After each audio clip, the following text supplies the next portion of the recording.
Bendiciones a cada uno de mis hermanos que nos están sintonizando en cualquier lugar del planeta Tierra. Digo esto porque con el alcance que tienen las redes sociales podemos ver lo que está aconteciendo del otro lado del mundo, en China, en Arabia Saudita, en Israel, en Sudáfrica, Argentina, etcétera, en cualquier lugar. Donde quiera que usted nos esté viendo, reciba bendiciones de parte del Señor. Y pues vamos a lo que el Señor nos ha llamado en esta oportunidad, a compartir la santa y bendita palabra. Palabra de Dios que trasciende el tiempo y la distancia, que cambia la vida del hombre y de la mujer para bien. En esta oportunidad vamos a estar viendo acerca de lo que dice en el Antiguo Testamento el libro de Josué. En su capítulo 1 vamos a estar viendo del versículo 5 al 9. Josué capítulo 1, versículos del 5 al 9. Pero antes de dar inicio, vamos a orar. Yo le voy a pedir a usted que me acompañe, donde quiera que usted se encuentre. Ore juntamente conmigo para que Dios prepare nuestro corazón y prepare nuestro entendimiento para recibir su palabra. Padre que estás en los cielos, te pido, Señor, por cada uno de mis hermanos que nos está sintonizando en esta oportunidad, que prepares, Señor, nuestro corazón, que prepares nuestro entendimiento para recibir tu palabra. Que apartes, Señor, todo pensamiento de mal, que apartes todo prejuicio, todo juzgamiento, todo aquello que impida que tu palabra llegue a nuestra vida. Permite, Señor, que tu palabra quede implantada, que quede grabada en nuestro corazón y en nuestro entendimiento, Señor, y que dé frutos y frutos en abundancia. Recibe tú la gloria, Cristo Jesús, por hoy y por siempre. Amén. Bien, mis amados hermanos, vamos a ver entonces en Josué, en su capítulo 1, los versículos del 5 al 9. Vamos a leer primero la porción bíblica y posteriormente vamos a ir desglosando lo que es cada uno de los versículos de acuerdo al tema que se tiene en esta oportunidad. El nombre del tema o el título o el tema que se tiene para este mensaje es Josué 1:8, pero pues vamos a leer el contexto, tanto versículos antes como versículos después. Y comenzamos leyendo en el 5, Josué 1:5. Yo estaré contigo, así como estuve con Moisés. Nadie podrá derrotarte mientras vivas, porque yo nunca te abandonaré ni te dejaré. Versículo 6. Sé fuerte y valiente, porque tú guiarás a este pueblo para que pueda tomar la tierra que yo prometí a sus antepasados.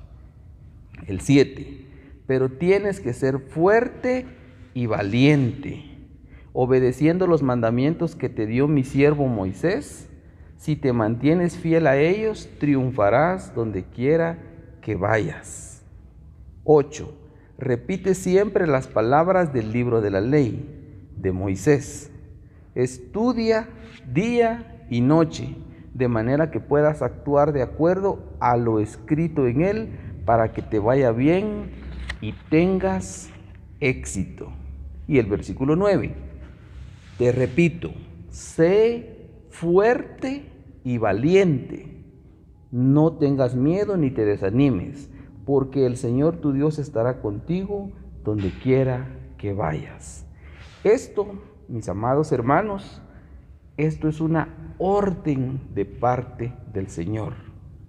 Cuando Él nos está diciendo, entonces le estaba diciendo en ese tiempo a Josué y a los israelitas, pero lo trasladamos a nuestros tiempos, Él nos está dando una orden a nosotros.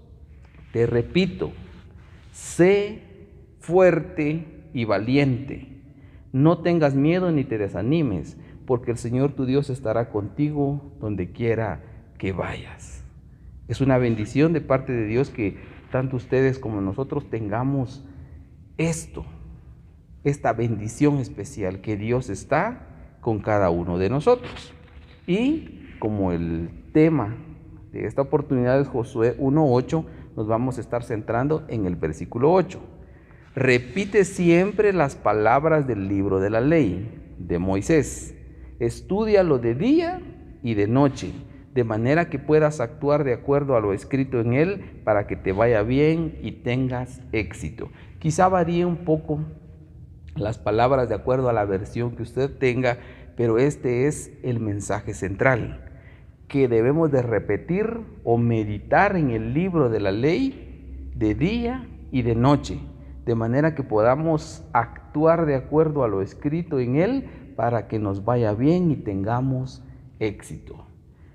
He tenido la oportunidad de escuchar algunas conferencias y los conferencistas, hago la aclaración, no creyentes, pero hablaban de manera secular acerca de cuando lo llevan a uno a alguna capacitación en el lugar donde uno esté trabajando o estudiando, acerca del éxito. ¿Qué es el éxito? El éxito es alcanzar ciertos logros que se han trazado o que si bien no se trazaron, pero se lograron alcanzar a través del esfuerzo que se ha hecho. Para ellos un éxito es alcanzar un título, un éxito puede ser alcanzar un logro deportivo, una competición, una copa, una medalla, etcétera, alcanzar una casa, alcanzar una pareja, alcanzar una familia, etcétera. Cualquier logro que se obtenga, planificado o no, eso es un éxito. Pero la palabra de Dios nos está diciendo aquí literalmente que para que nos vaya bien y alcancemos nuestros propósitos, debemos de meditar en la santa y bendita palabra de Dios. Ahora, cuando el versículo 8 nos dice meditarás, la palabra hebrea denota una forma de recitación, de repetición de la palabra de Dios. Así ella nunca se apartará de nuestra boca. Más adelante, en el Nuevo Testamento, Cristo Jesús hacía la observación de que cuando oremos no caigamos en vanas repeticiones. Es decir, tengamos ya una oración establecida que solo copiemos y peguemos de lunes a martes, de martes a miércoles, de jueves y así sucesivamente durante los días de la semana, durante los meses y sucesivamente. No. Jesús, cuando oramos a Dios, está esperando que de nuestro corazón brote lo que está sucediendo en ese momento. Si estamos tristes, pues hagamos oración. Si estamos alegres, si estamos contentos, pues cantemos alabanzas, cantemos salmos, pero Él está esperando que de nuestro corazón salga lo que hay, no vanas repeticiones. Ahora, ¿podrá entonces tal vez estar de manera contradictoria la palabra diciéndose esto? No, la palabra de Dios no se contradice, porque cuando nos está diciendo que meditemos en la palabra, repite siempre las palabras de este libro, se está refiriendo a que para que no se nos olvide, debemos de constantemente estarla repitiendo para tenerla presente. Quizá usted ha atravesado en algún momento de estudio por los test o los exámenes que regularmente ponen a prueba el conocimiento que uno ha adquirido durante determinado periodo de tiempo. Y para evaluar sobre el conocimiento que se ha adquirido, regularmente uno tiende a repetir. Repito nuevamente, uno tiende a estar diciendo lo mismo y lo mismo por la mañana, por la tarde y por la noche. ¿Y cuál es el propósito? El propósito es que se nos grabe para que cuando llegue ese momento de evaluación podamos responder de la mejor manera posible. Aclarado esto, entonces, no es que repitamos las oraciones a Dios, no, sino que vamos a repetir la palabra de Dios para que se nos grabe. Dentro de las personas que nos están viendo, quizá algunos tengan el ambiente del magisterio, saben bien que hay alumnos a los que se les hace fácil o asimilan la información de una manera audible. Hay otros alumnos que necesariamente tienen que tener algo visible y hay alumnos que por fuerza necesitan tener algo visible y tener algo audible. Y hay otro grupo de alumnos que no solo viendo ni escuchando se les queda, sino que ellos tienen que practicarlo. Y hay otros que constantemente se les queda repitiendo, haciendo lo mismo y haciendo lo mismo día con día hasta que asimilan ese conocimiento. Teniendo esto estos terrenos ya vistos del aprendizaje, sabemos entonces que una de las maneras para que se nos quede es el repetir. No sé si ustedes en algún momento han atravesado por el tratar de dominar otro idioma.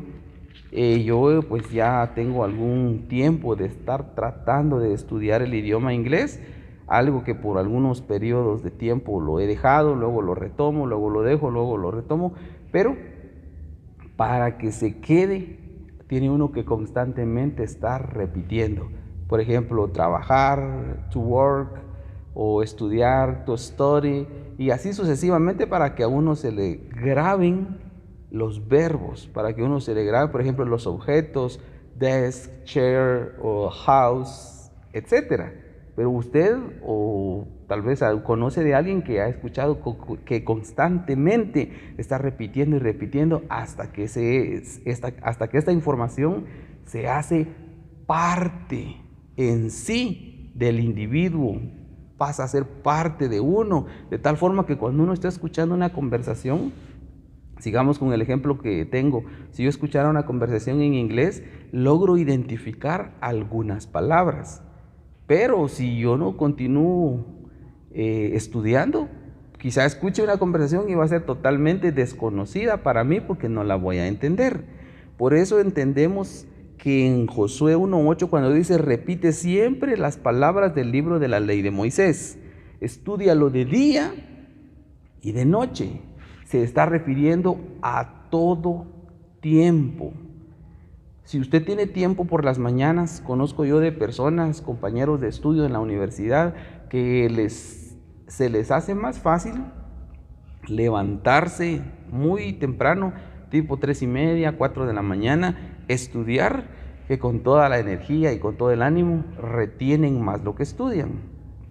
Conozco otro tipo de compañeros a los que no les funciona de esta manera, sino que ellos estudian por la noche, otros por la tarde, y así cada individuo tiene su determinado momento para asimilar y para aprender. En lo particular, yo he tratado de estudiar por las noches, pero creo que luego de estar con sueño, paro durmiendo y me despierto, la verdad es que se me hace difícil repasar o estudiar por las noches. En mi caso, me he identificado como el grupo de las personas que es mejor levantarse como a las 3 de la mañana o a las 3:30 luego de haber dormido bien y estudiar, porque en esas 2 o 3 horas de estudio considero que asimilo más que todo lo que pudiera estudiar durante el día. Y el Señor es claro cuando le está diciendo a Moisés, meditarás en él de día y de noche. Es decir, cuando tengamos el tiempo adecuado para asimilar su palabra, debemos aprovechar el tiempo. En lugar de ponernos a ver una película, en lugar de ponernos a ver un partido de fútbol, en lugar de ponernos a jugar con alguna consola de videojuego, asimilemos el tiempo. Es bueno, no estoy diciendo que eso sea malo. En algún momento, como a manera de distracción, puede tomarse como bien. Pero ¿por qué no invertir el tiempo en algo mejor? ¿Por qué no invertir en el tiempo en algo que no se queda aquí, en algo que es perecedero? ¿Por qué no invertir el tiempo en algo que es imperecedero? Debemos de aprovechar el tiempo e invertirlo en algo que verdaderamente es necesario. ¿Y qué es necesario? Estudiar la palabra de Dios. Cuando nos dice repite siempre las palabras de este libro, la palabra que nos está hablando en el idioma que fue escrito en el Antiguo Testamento, Sefer o cifra, habla propiamente de un escrito o de un libro, de una carta, de un documento. Y cuando nos dice el libro de la ley, la palabra es Torah, Torah. Y esta proviene del hebreo Torah, que literalmente traducido al español, nos da a entender una instrucción, una enseñanza o una doctrina. Ahora, debemos de tener claro qué es la Torá, porque existe la Torá, existe el Tanaj y existe el Talmud. Para no crear confusión entre cada uno de los vocablos estos, vamos a ver cada uno de ellos, qué es la Torá, qué es el Tanaj y qué es el Talmud. Cuando leemos en Josué 1:8, repite siempre las palabras del libro de la ley, se está refiriendo a la Torá. Y la Torá es el texto llamado como el Pentateuco en el cristianismo. ¿Y qué es el Pentateuco? El Pentateuco no es más que los 5 primeros libros que usted encuentra en su Biblia, que son Génesis, Éxodo, Levítico, Números y Deuteronomio. A la compilación o a la reunión de estos 5 libros se le conoce como la Torá. Esto es la Torá. A esto se estaba refiriendo el Señor cuando le hablaba a Moisés. Repite siempre las palabras del libro de la Torá, o estarás constantemente meditando en la Torá, que son Génesis, Éxodo, Levítico, Números y Deuteronomio. El Tanaj se diferencia con la Torá porque el Tanaj viene del hebreo también Tanaj, conocido como Mikra. Es el conjunto de los 24 libros sagrados canónicos en el judaísmo. Se divide en 3 partes, que es la Torá, es decir, el Tanaj incluye en una de sus 3 partes a la Torá, que es la ley, los Nevi'im, que son los profetas, y los Ketubim, que son los escritos. Repito nuevamente, la Torá son los primeros 5 libros de la ley. El Tanaj se divide en 3 partes, que incluye a la Torá, los Nevi'im y los Ketubim, que son los profetas y los escritos.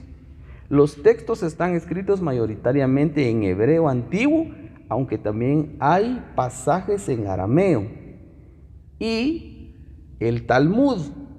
El Talmud también proviene del hebreo Talmud, que literalmente son instrucciones o enseñanzas, y es una obra que recoge principalmente las discusiones rabínicas sobre las leyes judías, tradiciones, costumbres, narraciones y dichos, parábolas e historias, así como leyendas.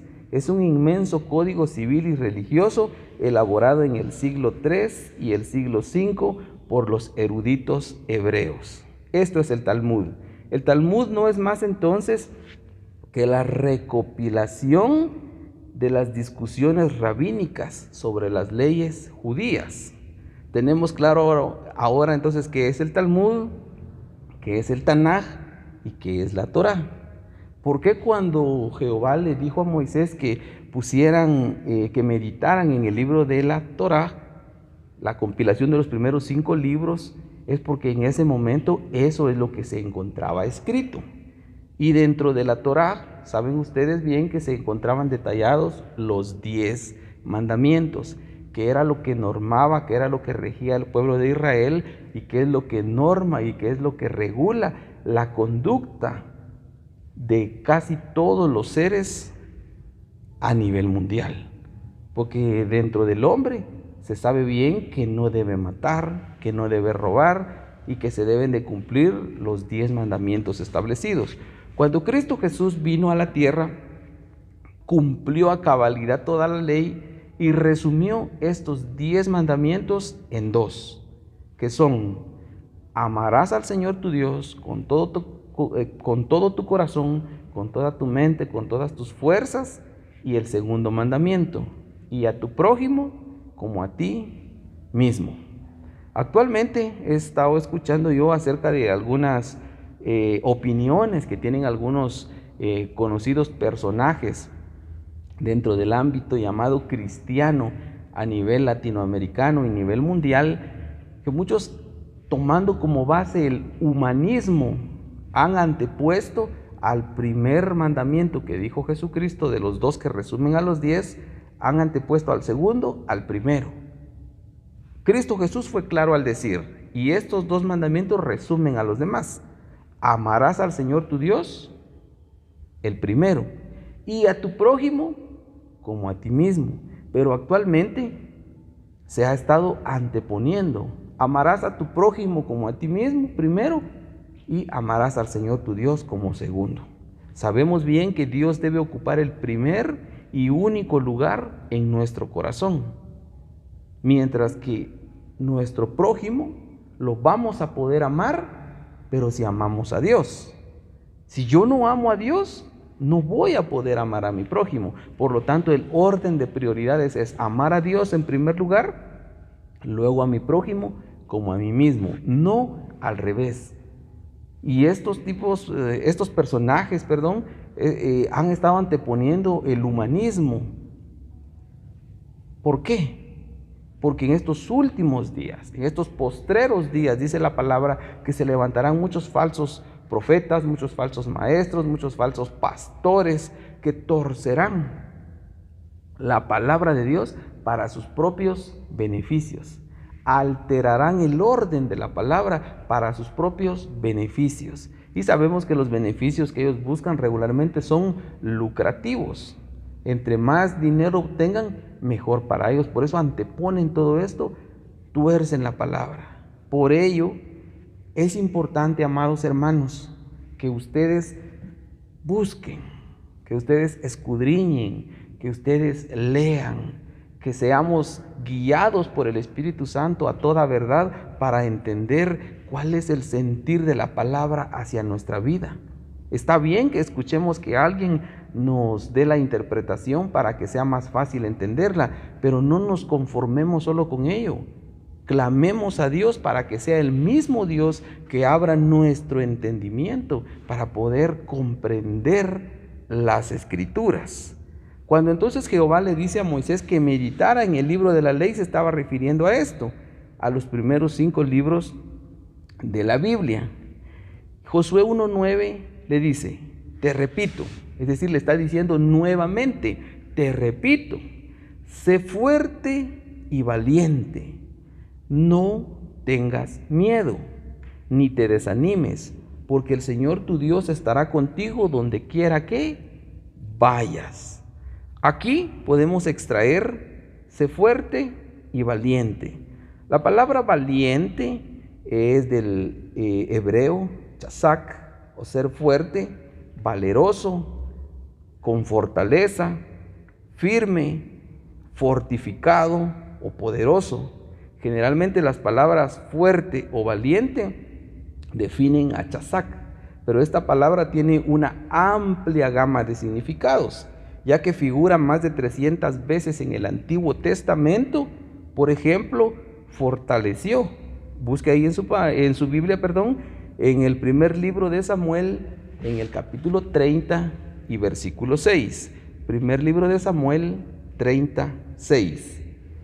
Y David, dice, estaba angustiado porque la gente hablaba de apedrearlo, pues todo el pueblo estaba amargado, cada uno a causa de sus hijos y de sus hijas. Mas David se fortaleció en el Señor su Dios. Repito esta última parte.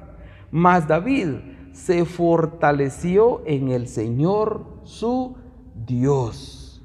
Cuando en Josué 1:9 leemos, te repito, sé fuerte y valiente, es decir, fortalécete, cobra valentía, fortifícate. No lo vamos a poder hacer en nosotros, no lo vamos a encontrar en alguien, no lo vamos a encontrar en un líder, no lo vamos a encontrar en una denominación, no lo vamos a encontrar en un bien material. En el único que vamos a poder encontrar fortaleza es en Cristo Jesús, Señor y Dios nuestro. Aquí vemos cómo David dice, se fortaleció en el Señor, su Dios. No en nadie más, no en nada más, sino se fortaleció en el Señor su Dios. Por lo tanto, cuando Jehová le hablaba a Josué y le decía que meditara en el libro de la ley, en lo que él había escrito para que normara la conducta del pueblo, para que todo le fuera bien y tuviera éxito, y le dice posteriormente, sé fuerte y valiente, es porque él los iba a ayudar. Él iba a proveer lo necesario para mantener a su pueblo. De igual manera, Él ha provisto lo necesario para mantenerlo a usted, para mantenerme a mí y a todo su pueblo a nivel mundial. David estaba muy angustiado. Pero ¿por qué estaba angustiado David? En el primer libro de Samuel, capítulo 30, versículo 6. Si usted comienza a leer desde el versículo 5 hasta el 6, donde estamos viendo, aconteció, leo el 5, las dos mujeres de David, Ahinoam, jezreelita, y Abigail, la viuda de Nabal, el de Carmel, habían sido llevadas cautivas. David se encontraba muy angustiado porque la gente hablaba de apedrearlo, es decir, todos los que estaban alrededor de él querían matarlo a golpes de piedra, pues todo el pueblo estaba amargado, cada uno a causa de sus hijos y de sus hijas. Mas David se fortaleció en el Señor su Dios. En esta oportunidad vino un pueblo enemigo, atacó la ciudad donde se encontraba David, se llevó a sus dos mujeres, se llevó a las mujeres de los hombres de esa ciudad, se llevó a los hijos y a las hijas, de tal forma que ellos se encontraban angustiados y tratando de encontrar un culpable. De manera indirecta querían apedrear a David. Dentro de situaciones adversas nos vamos a encontrar. Imagínese usted David rodeado de muchos hombres amargados queriendo lanzarle piedras. Él se fortaleció en el Señor su Dios. De igual manera Jehová le dice a Josué, aunque se encuentren en situaciones adversas, yo los voy a fortalecer. Por eso te repito, sé fuerte y valiente. No tengas miedo ni te desanimes, porque el Señor tu Dios estará contigo donde quiera que vayas. Y esa promesa es para usted que me está viendo en este momento. El Señor está ahí mismo en este momento con usted. Él lo va a fortalecer. Él va a hacer que usted sea valiente. Usted va a encontrar fortaleza en el Señor nuestro Dios. Posteriormente, pues usted continúa leyendo en su casa, primer libro de Samuel, capítulo 30 en adelante, cómo David sale de esta situación. Pero lo que se resalta en este tema es que él encontró fortaleza en el Señor su Dios. La palabra Chazac es la raíz de varios nombres, de varios nombres hebreos, incluyendo Ezequías, que significa fortalecido por Jehová. David fue muy angustiado, tenía motivos para ello, no solo por causas personales, porque había perdido, se habían llevado cautivas a sus dos esposas. Y hago un paréntesis, este no es el tema, pero viene al caso mencionarlo. En ese momento era permitido, a causa del pecado, de la transgresión que Adán tuvo al desobedecer a Dios, vino un tiempo en el que el hombre podía tener más de una esposa. La idea original de Dios fue un hombre, una mujer, Adán y Eva, pero a causa de la transgresión del pecado, pues pudieron tener más de una mujer, que es este caso que estamos leyendo en el que David tenía dos esposas. En el Nuevo Testamento, Cristo Jesús habla y hace mención que regresa a la idea original. El hombre debe ser marido de una sola mujer. Es decir, regresamos al origen, un hombre, una mujer, una familia. En el Nuevo Testamento, un hombre, una mujer, una familia. No dos hombres, no dos mujeres, no un hombre y 5 mujeres, no una mujer y 5 hombres. Algo curioso que veía yo en una región, que una mujer puede tener hasta 4 o 5 esposos, algo que pues no está bien visto ante los ojos de Dios, pero que se da actualmente. Y Dios está mandando que se establezca un hombre, una mujer. David entonces en ese tiempo se encontraba triste, angustiado por causas personales, sino también por causas del clamor, de las amenazas que tenían las personas que estaban alrededor de él. Mas David dice, se fortaleció en Jehová su Dios. Su fe le proveía de recursos interiores para buscar a Dios, porque él creía en Dios. Otro caso es cuando muere el hijo que él tuvo con la mujer que era de Urías Eteo. Él luego se levantó y dijo, el Señor sabe lo que hace, porque él confiaba en Dios. Él confesaba sus faltas. A pesar de las múltiples ocasiones que él se equivocó, sabe usted bien, ha estudiado la palabra, y si no lo ha hecho, pues hágalo, en que el Señor no se aparta de aquel corazón contrito y humillado. El Señor escucha el clamor de su pueblo. Todo aquel que confiesa su falta y se aparta, alcanza misericordia. En el Nuevo Testamento, en la segunda carta del apóstol Pablo a Timoteo, capítulo 3 y versículo 16, leemos: toda escritura es inspirada por Dios y útil para enseñar, para redarguir, para corregir, para instruir en justicia. Segunda carta del apóstol Pablo a Timoteo, capítulo 3 y versículo 16, tiene mucha relación con lo que acabamos de leer con Josué capítulo 1 y versículo 8. Porque en Josué capítulo 1 y versículo 8 se le daba la instrucción a Josué que meditara en la Torá, que en ese tiempo únicamente estaban escritos los primeros 5 libros de la Biblia: Génesis, Éxodo, Levítico, Números y Deuteronomio. Pero en el Nuevo Testamento, usted que tiene su Biblia a la mano, regularmente tiene un Antiguo y un Nuevo Testamento. Tiene 39 libros en el Antiguo Testamento y 27 libros en el Nuevo. 39 en el Antiguo, 27 en el Nuevo, para hacer un total de 66 libros. Hay algunas versiones, dependiendo cuál tenga usted, que tienen algunos libros deuterocanónicos. Este no es el tema, así que no lo vamos a adentrar, pero unas Biblias tienen, otras no, los libros deuterocanónicos. Pero al hablar de la palabra de Dios, estamos resumiendo que tiene 66 libros.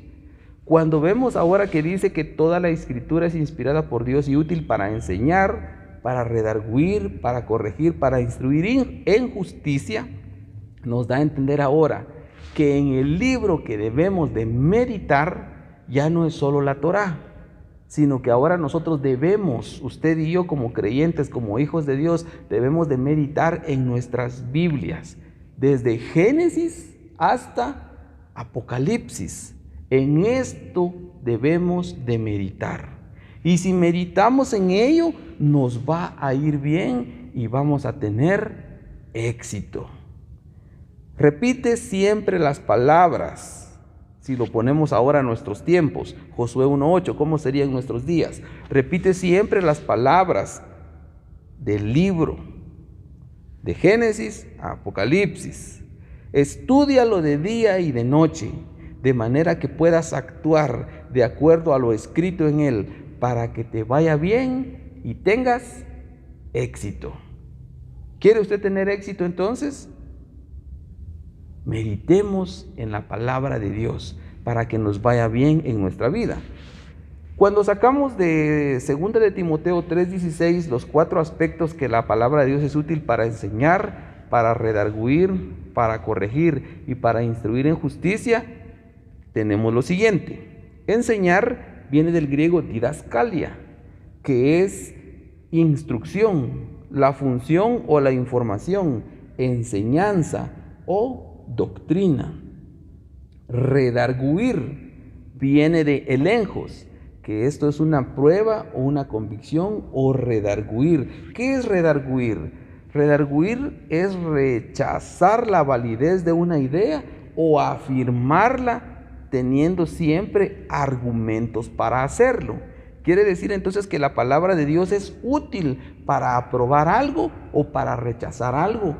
Algo que esté de acuerdo a la palabra tiene que ser aprobado. Algo que esté en contra de la palabra de Dios debe de ser rechazado. Pongo un ejemplo. La palabra de Dios nos ha establecido un parámetro.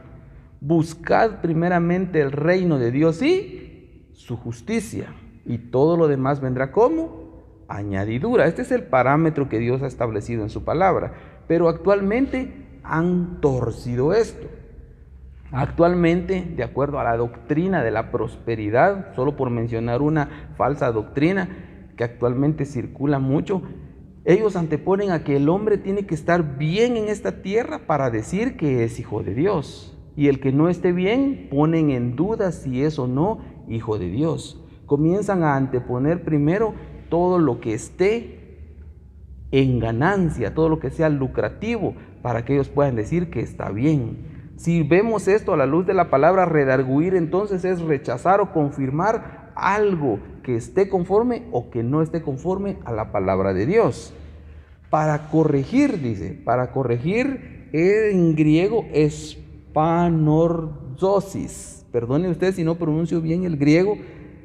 Enderezar de nuevo, rectificar o corregir. La palabra de Dios es útil. Cuando nos hemos desviado del camino, la palabra de Dios viene y nos corrige, nos regresa, nos endereza nuevamente para que andemos por la senda en la que debemos andar. Y es útil para instruir.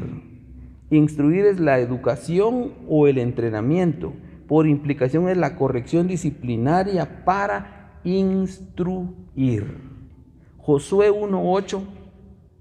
Vemos entonces que dice, repite siempre las palabras de este libro, poniéndolo en nuestros días de Génesis a Apocalipsis, es decir, la Biblia. Estudia de día y de noche, de manera que puedas actuar de acuerdo a lo que está escrito en él, en el libro, para que te vaya bien y tengas éxito. Dentro de la palabra de Dios, dentro de Génesis y Apocalipsis, el personaje principal es Cristo Jesús.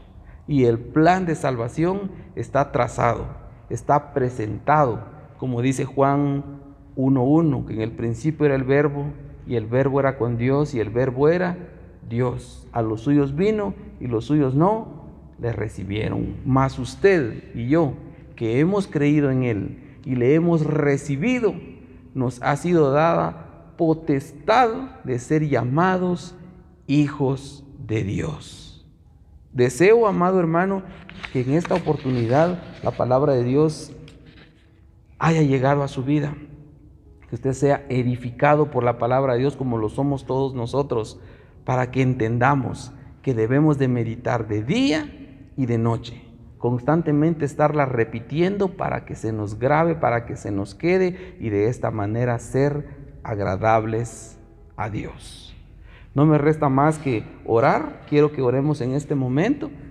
Padre, permite, Señor, que tu palabra quede implantada en nuestro corazón, que quede implantada, Señor, en nuestro entendimiento, para que dé frutos y frutos en abundancia. Ten misericordia, Señor, de todo aquel que en este momento está en sintonía de esta transmisión. Bendícelo, Señor, guárdalo de todo mal, atiende a sus súplicas, Padre de misericordia, provéele conforme a tus riquezas en gloria, Señor, y permite que tu palabra quede en cada uno de ellos. Glorifícate tú, Señor, recibe tú la gloria, recibe tú la honra, recibe tú el honor y el reconocimiento por hoy y por siempre. Amén. Amados hermanos, será entonces hasta una próxima oportunidad en la que podamos estar en este lugar. Bendiciones.